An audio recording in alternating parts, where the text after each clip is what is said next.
Good morning guys. Welcome to 5th generation hobby shop and welcome to another vlog, another video testing. Shout out po kay Sir Bibencio ng Lipa, Batangas. Sir, welcome to 5th generation hobby shop. So bali yung ating i-review natin ngayon ay the Crossman Phantom airgun pistol.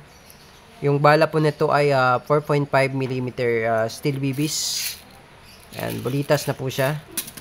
And then, itong unit ay may mga kasama na pong CO2 at saka bala. Okay, so this is the box. Ayan, Crossman Phantom P10. Buksan na natin.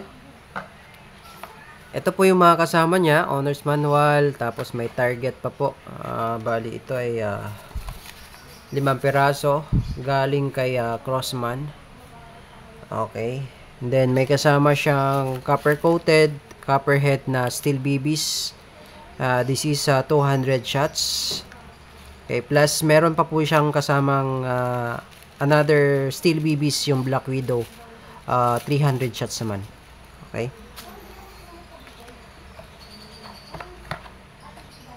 So, tingnan pa natin yung mga kasama bago yung unit. So, bali, ito ay may kasamang eye protection. Eye Pro at saka 5 CO2. Ayan. And silicone oil. So yun po yung mga kasama sa unit. Tapos ito yung unit, Crossman Phantom. Hindi na po siya kinakasa, bali dito yung safety niya. Yan, fire. Tapos pag safe yan. Yan, safe.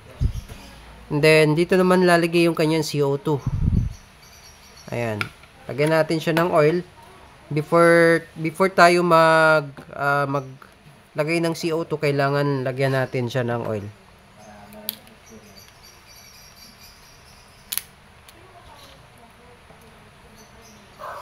Okay, itong part na to, ito po ang lalagyan natin ng oil. Ayan.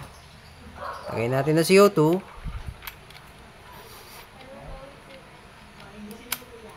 Then, lock. Kailangan mabilis po ang pihit. Yan.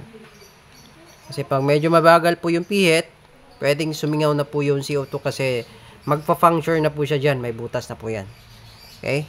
So, ito yung magazine.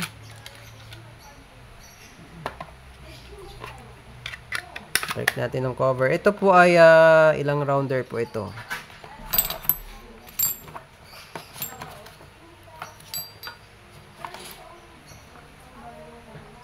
20 po ang capacity ng magazine.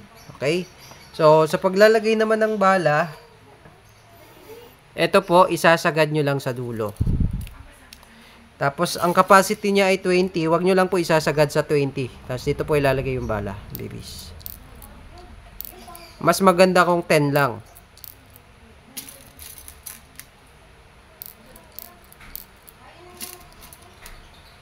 Yan. Tapos, bali, takpan nyo po dito na part bago nyo i-release yung CO2. Ito, pag i-release nyo, iaangat nyo lang. Ayan. Okay, so, ganun lang po. So, testingin muna natin kung may butas na po yung CO2. So, walang magazine yan. Ayan. So, sa paglalagay naman po ng magazine sa unit, dahan-dahan lang po. Hanggang sa mag-lock. Ayan. Okay, nilagay lang natin siya sa safety muna. Okay. Okay, so now, testingin po natin dito sa chronograph kung ilang EPS po itong Crossman Phantom P10 airgun pistol using the 4.5mm steel BBs. Okay.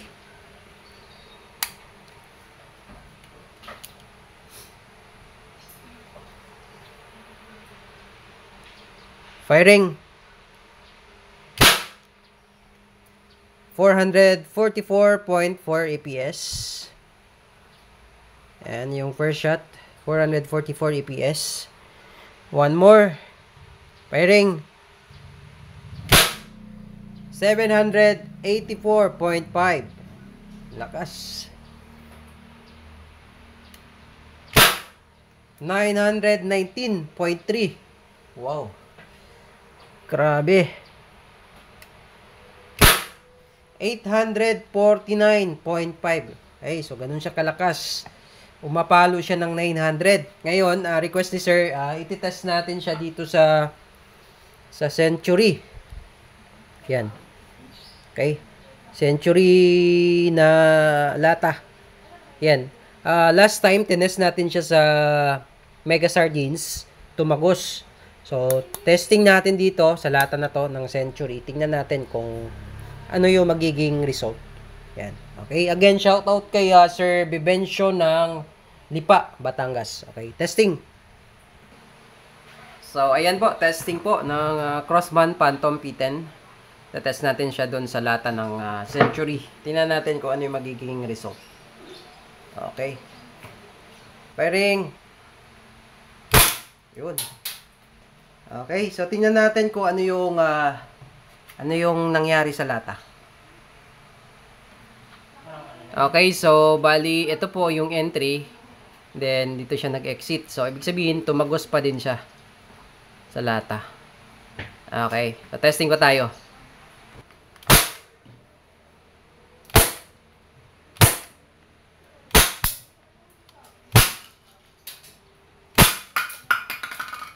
Yan po ang nangyari sa lata. Oh. Grabe, oh. So, ganun siya kalakas. Pero yun mo, umaabot ng 900 EPS. Ayan. So, Sir Vivencio, okay na po ang inyong unit. For shipping, kung may question, message lang sa aming Facebook page. 5th Generation Hobby Shop. Thank you and have a nice day.